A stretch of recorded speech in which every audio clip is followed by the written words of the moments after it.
బాపులపాడు మండలం వేర్వల్లి గ్రామంలోని గ్రంథాలయ శాఖ ఆధ్వర్యంలో వేసవి విజ్ఞాన శిబిర ముగింపు కార్యక్రమం నిర్వహించడం జరిగింది. కృష్ణా జిల్లా బాపులపాడు మండలం వీరవల్లి శాఖ గ్రంథాలయంలో వేసవి విజ్ఞాన శిబిరం ముగింపు కార్యక్రమం నిర్వహించారు. మే నెల 15వ తారీఖు నుండి జూన్ 7వ తారీఖు వరకు నిర్వహించిన ఈ శిబిరంలో విద్యార్థులకు విజ్ఞానంతో పాటు మానసిక శారీరక ఉత్సాహాన్ని నింపే ఆటల పోటీలు, నృత్య ప్రదర్శన, శిక్షణ ఇచ్చారు. శిక్షణ కార్యక్రమంలో పాల్గొన్న సుమారు 60 మంది విద్యార్థులకు బహుమతులు అందజేశారు. వేసవి సెలవులను దుర్వినియోగం చేయకుండా విజ్ఞానాన్ని పెంచే ఇలాంటి వేసవి శిక్షణ శిబిరాల ద్వారా విద్యార్థులకు విద్యతో పాటు క్రీడా సంస్కృతి అంశాల్లో నైపుణ్యతను సాధిస్తారని గ్రామ గ్రంథాలయ అభివృద్ధి కమిటీ చైర్మన్ కోడెబోయిన బాబి తెలిపారు.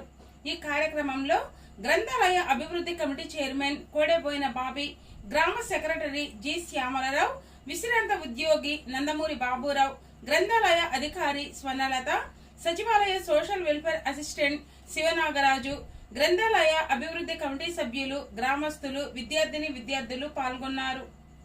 గత నెల 15వ తారీఖు నుంచి ఈ రోజు వరకు మనం నిర్వహించుకున్నటువంటి వేసవి విజ్ఞాన శిబిరం మేతలు పాల్గొన్నారుగా.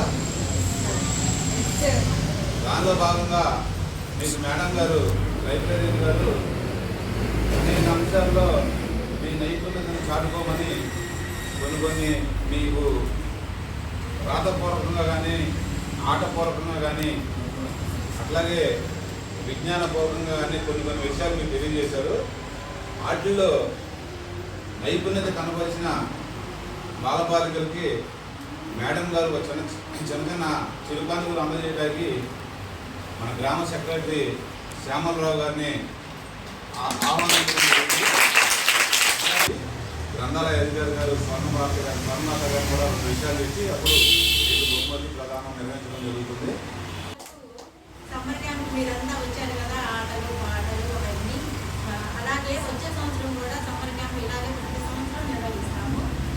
సెలవులు అంటే మీకు ఏప్రిల్ 24 స్కూల్స్ అయిపోయిన తర్వాత 25వ తారీఖు నుంచి ఇప్పుడు సమ్మర్ క్యాంప్ నిర్వహించబడుతుంది. 8 గంటల నుంచి ఉదయం 10 వరకు మీరందరూ వచ్చి ఇలాగే ప్రతి సంవత్సరం కూడా ఇలాగే